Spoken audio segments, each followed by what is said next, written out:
Saya bilang, insya Allah kita ada buku nih, cara gampang bayar utang. Cara dagangnya nggak usah lah orang-orang disuruh-suruhin buat ikut multi level kita, nggak usah. Cukup buat kita ngomong begini, Mas, sampean punya utang ya. Ini ada buku bagus, kalau memang berkenan, silakan dibaca deh. Nanti ketika dia baca pun dia akan nanya gitu kan.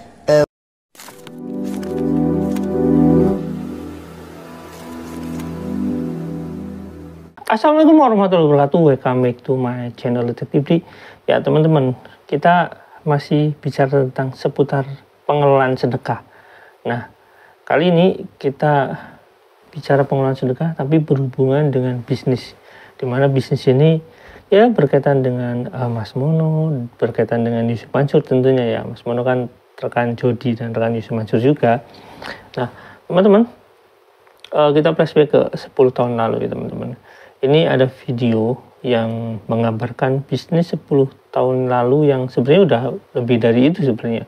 Cuma bisnis ini berkembang gitu ya. Berkembang artinya produknya mulai dikembangkan oleh Yusuf Mansur yang tadinya cuma buku dari 2009 itu ya. Jadi berkembang ke sebuah produk-produk yang menawarkan ya tanda kutip minuman kesehatan gitu ya teman-teman. Nah teman-teman, kali ini saya akan langsung masukkan semua videonya full di sana, dan saya akan sedikit menjelaskan tentang apa saja sih kaitan-kaitan video itu dan bagaimana dampaknya sekarang gitu ya teman-teman. Kita lihat dulu teman-teman videonya, yuk check it out. Alhamdulillah, multi level marketing miracle akhirnya bisa di launching. Saya senang sekali karena apa yang saya impikan, memiliki satu perusahaan yang dimiliki oleh semua orang menjadi terwujud. Dari dulu saya sudah berpikir bahwa gagasan multi level itu adalah sebuah gagasan yang luar biasa baiknya ya. Cuman ya beberapa orang sempat traumatik karena sistem dan kemudian keelokan cara kerja multi level ini dipakai oleh segelintir orang yang punya nawa itu jelek. Dia tidak sedang sungguh-sungguh jualan gitu, tapi lebih kepada sekedar pengolektingan uang dari masyarakat yang disebut dengan money game barangkali, dan kemudian akhirnya menjadi tidak punya sisi maslahat apapun, kecuali ya pernah bermimpilah orang banyak bahwa nanti akan dapat bonus atau segala macamnya. Alhamdulillah kalau multi level yang miracle yang kemudian saya dan kita semua launching adalah benar-benar dagang gitu loh. Ilustrasi sederhana lah kayak begini ya. Di antara saudara-saudara kan insya Allah ada yang pernah membeli buku ini kan. Ini diantaranya lah. Di belakang saya ini hadir produk-produk yang akan menjadi produk multi level kita ya, miracle. Orang beli nih produk kita ya. Katakanlah masterpiece-nya Wisata Hati di toko-toko buku ya. Ketika membeli ini kan sebenarnya tidak ada satu keterlibatan ekonomi secara langsung buat kita konsumennya ya. Bahkan kadang-kadang diskon pun tidak. Kenapa? Karena ya itulah kerajaan toko buku tuh kadang-kadang punya satu kesombongannya tersendiri ya. Hanya pada waktu tertentu lah ada diskon, rabat ini, rabat itu pun nggak akan pernah punya diskon yang hebat untuk buku-buku tertentu gitu. Malah buku-buku bekas, cenderung buku-buku yang udah nggak laku yang ada diskon besarnya. Nah ketika kemudian ini dijadikan sebuah sarana dagang bersama ya, yang disebut dengan multi level marketing, maka semua orang menjadi memetik maslahat.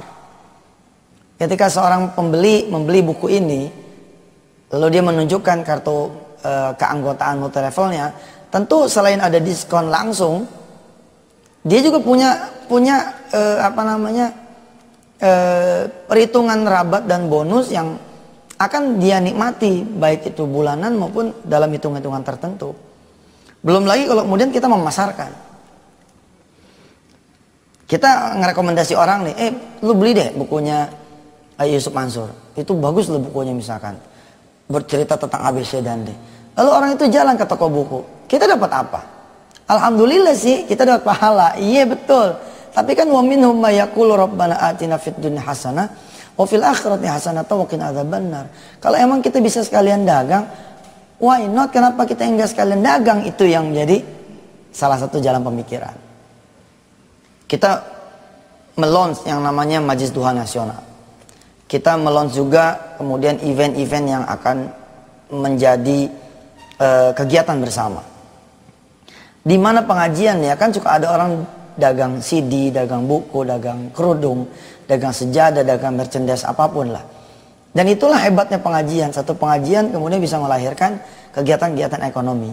Nah kalau misalkan ada kegiatan ekonomi, kenapa enggak kita yang kemudian juga dagang? Kan asik kan? Ketika orang ngaji, dan saya tidak setuju kalau dibilang, wah kalau gitu jadi pengajian jadi ajang bisnis dong. Selama tidak mengganggu pengajian, saya kira welcome lah, ahlan wa sahlan, silakan aja, marhaban, nggak apa-apa. Dan insya Allah, kalau lah ini dijadikan satu pekerjaan, multi level kita, multi level yang mencerdaskan bangsa.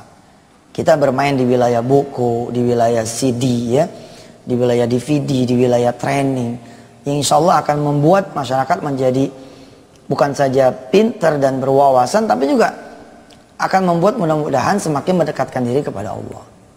Dan saya bilang gampang loh, masarin multi levelnya miracle. Kita kan bermain di tataran masalah ya, masalah hajat seseorang, kehidupan. Saya bilang, insya Allah kita ada buku nih, cara gampang bayar utang. Cara dagangnya nggak usah lah orang-orang disuruh-suruhin buat ikut multi level kita, nggak usah. Cukup buat kita ngomong begini, Mas, sampean punya utang ya. Ini ada buku bagus, kalau memang berkenan, silakan dibaca deh. Nanti ketika dia baca pun dia akan nanya gitu kan, bukunya di mana belinya? Oh bisa mas, saya juga. Betulan saya punya kartu diskon, punya kartu member, bla bla bla. Saya punya niat malah mau nanya lagi ulang, apa ada dana yang memang kemakan sama saya? Karena beberapa waktu terakhir saya pribadi yang memang kemudian mengatur dan menyalurkan dana sedekah dari Bapak Izin dan kawan-kawan se-Indonesia. Saya berharap bahwa niatan menyedekahkan 100% miracle ini justru tidak mengganggu jalannya saya bertemu dengan ibu saya. Jalannya saya enak di alam sana. Saya nggak pengen ada apa yang kemudian menyebabkan saya susah sakratul mautnya. Saya merasa nggak pernah berbuat apa-apa buat mereka. Teman-teman yang berjalan sana berjalan sini, luar biasa. Bahkan bodohnya saya juga tidak mengenal karyawan-karyawati saya selain orang-orang yang senantiasa bersama saya. Saya pikir Maha sempurna. Ya, beliau adalah Maha sempurna.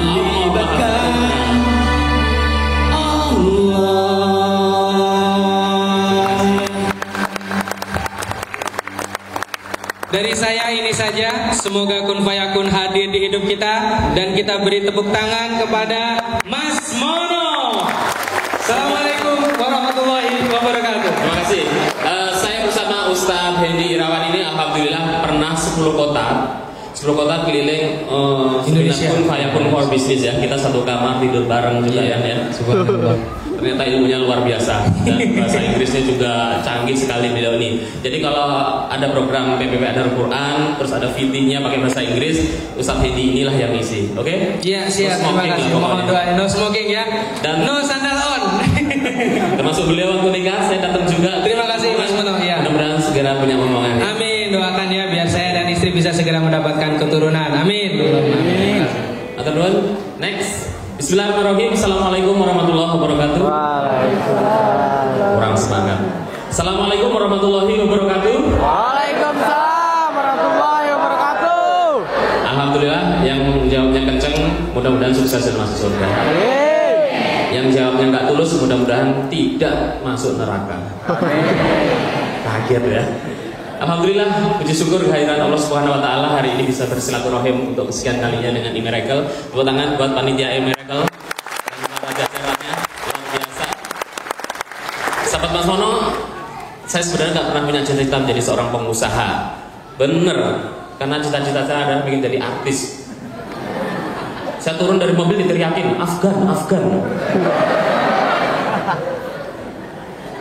Afgan Maghrib ternyata. Ya, di luar sana sedang hujan. Salah satu doa yang mustajab adalah di saat hujan. Bahkan karena seringnya hujan tersebutlah kita harus sering banyak berdoa. Mungkin kita harus mulai berserah diri, mendekatkan diri.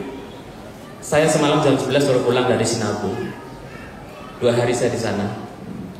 Saya share juga fotonya di grup bersama Ustadz Jamil juga. Oke, itu teman-teman videonya. Nah, teman-teman, seperti yang teman-teman gambarkan, awalnya produk ini ya produk buku ya teman-teman, tapi tetap MLM gitu ya. Jadi dia menggambarkan ya intinya MLM ini baik gitu ya, tapi MLM yang lain nggak baik gitu. MLM ini syariah, yang lain nggak syariah. Pokoknya intinya dia menggunakan metode MLM tapi ya dia baik. Dan akhirnya setelah muncul itu, dan di sana digambarkan juga ada tulisan ya teman-teman, bahwasanya Yusuf Mansur itu mengumpulkan uang sumbangan ke yayasan PPPA gitu ya. Dan di video selanjutnya teman-teman, di pembukaan Miracle yang minuman itu kan ada video menggambarkan Yusuf Mansur itu semacam meminta maaf, jadi seolah-olah kayak dituduh bahwasanya dia mengelola uang yang ditampung dari seluruh Indonesia, bahkan dari seluruh dunia, harusnya dia menyebutkan seperti itu. Nah, artinya dalam hal ini ya teman-teman, Yusuf Mansur itu dengan jelas mengakui bahwasanya dia mengumpulkan uang-uang itu. Nah, yang jadi pertanyaan, apa mungkin gitu ya, kalau dia menghindar dari sesuatu yang biasa dia lakukan, misalkan dia mengumpulkan uang dari seluruh Indonesia di yayasan PPA, terus dia menghindar tiba-tiba ketika dia berdakwah, ada uang sedekah begitu banyak ya dikumpulkan dari masjid misalkan, atau dari kegiatan apalah, amal atau kegiatan apa, terus dikumpulkan. Apakah dia menghindar begitu saja untuk tidak ngambil uang itu gitu ya, untuk ya seolah-olah oh saya nggak mau mengelola uang itu gitu. Itu kan agak aneh ya teman-teman. Nah teman-teman, itu kan menjadi pertanyaan kita yang pertama ya. Kayaknya nggak mungkin ya orang yang biasa melihat uang seperti itu tiba-tiba nggak mau, saya nggak mau mengelola. Nah, tuduhan itu udah lama teman-teman. Itu dari kalau 10 tahun yang lalu, misalkan 2014 atau 2015, kalau di situ 2014 ya teman-teman. Itu berarti kan memang sudah ada tuduhan itu lama oleh orang banyak ya, bukan kita, oleh orang banyak. Tuduhannya lama, mencurigai bahwasanya bisnis Yusuf Mansur ini ya mungkin dibangun dari uang sedekah. Itu tuduhan ya wajar ya teman-teman. Ketika Yusuf Mansur kaya sekali dan banyak usahanya muncul, ternyata dia mengumpulkan uang sedekah, dan ternyata bisnisnya ya cuma MLM, yang mana dalam tanda kutip ya MLM yang dibangun Yusuf Mansur ini ya nggak begitu menghasilkan dibanding MLM yang lain gitu ya. Kenapa? Ya karena ya produknya nggak jelas gitu. Intinya mungkin produknya jelas tapi cara pemasarannya nggak jelas gitu, dan manajemennya mungkin nggak nggak baik cara manajemennya kayak gitu ya teman-teman. Nah, kita bicara produknya ya teman-teman. Di sana kan ada Mas Mono dan satu lagi orangnya ya. Nanti saya akan jelaskan sebenarnya Miracle ini siapa pemiliknya. Ya sebenarnya pemiliknya Yusuf Mansur gitu ya. Tapi nanti saya jelaskan di video selanjutnya. Nah, di sana kan ada Mas Mono ya. Mas Mono berarti ikut terlibat dalam kegiatan-kegiatan Yusuf Mansur, termasuk ya dia itu menjadi testimoni menjadi orang yang diambil testimoninya untuk sebagai seorang pengusaha yang sukses. Sementara kita tahu ya teman-teman, ini kan pertemanan Yusuf Mansur yang ibarat kata itu kalau Yusuf Mansur ada masalah itu dia membackingi gitu. Contohnya misalkan waktu ngomongin umroh yang ditawarkan ke Madiji itu ya, dan dia ya secara tidak langsung itu ya sedikit apa ya, mencoba menekan pemilik channel JTV itu untuk tidak membuat video lagi gitu intinya teman-teman. Nah ini Mas Mono ikut di sana ya teman-teman, ikut menekan gitulah. Nah sebenarnya nggak ada nggak ada sangkut paut utamanya sebenarnya, walaupun memang Mas Mono ada di sana waktu itu gitu. Dan Mas Mono salah satu orang yang disangkakan memberi uang itu, dan mungkin dianggap settingan gitu ya. Nah teman-teman, seperti kita ketahui ya, Mas Mono ini dengan Yusuf Mansur kita lihat yaitu beriringan ya. Jadi apakah Mas Mono ini ikut juga mengelola uang tersebut? Nah kalau misalnya kita lihat maklar sedekah yang disupport sama Yusuf Mansur juga, yang disupport sama Mas Mono ini juga, ya dia mengelola sedekah itu ya teman-teman. Yang jadi pertanyaannya yang sama, apakah Mas Mono ini dan Yusuf Mansur dan Jody ini ikut serta menikmati uang tersebut untuk bisnisnya atau tidak? Dan itu pertanyaan yang selama ini mungkin orang sudah bertanya, kok kayak gitu ya, kok bisnisnya berkembang, yang bisnis utamanya yang berkembang itu, tapi dia masih mengumpulkan uang sedekah ya teman-teman. Nah yang terjadi ketika bisnis-bisnis seperti Miracle gini, mungkin Mas Mono saya nggak tahu ikutan atau enggak, tapi dia menjadi bintangnya di sana, itu nggak berjalan, pipeline nggak berjalan dengan baik, terus bisnis yang katakan Yusuf Mansur mau IPO misalkan kayak minuman daku gitu ya, itu nggak berkembang gitu ya, Akudo itu yang nggak berkembang. Terus Yusuf Mansur dapat uangnya dari mana kalau bukan dari sedekah? Itu pertanyaannya gitu teman-teman. Dan Yusuf Mansur mungkin mensupport bisnis-bisnis yang jadi pertanyaan sama banyak orang gitu, mungkin uangnya disupport dari uang sedekah itu pertanyaan bener-bener teman-teman. Misalkan dari pengumpulan uang sedekah itu ke bisnis yang mana gitu, apakah, saya nggak tahu, ini cuma pertanyaan aja teman-teman, apakah ke Mas Mono, apakah ke Jody Rustik atau enggak, saya nggak tahu. Yang jelas bisnis Miracle ini ya bangkar gitu ya, dan nggak tahu gitu ya, tapi saya tahu gitu bisnis Miracle ini bangkar karena sebabnya banyak gitu. Sebenarnya memang bisnis ini nggak relevan gitu ya. Ya teman-teman, itu pertanyaan kita dan kita akan buka lagi di video berikutnya. Sampai di sini, jangan lupa like, share, dan komen, jangan lupa juga share. Wassalamualaikum warahmatullahi wabarakatuh. Bye.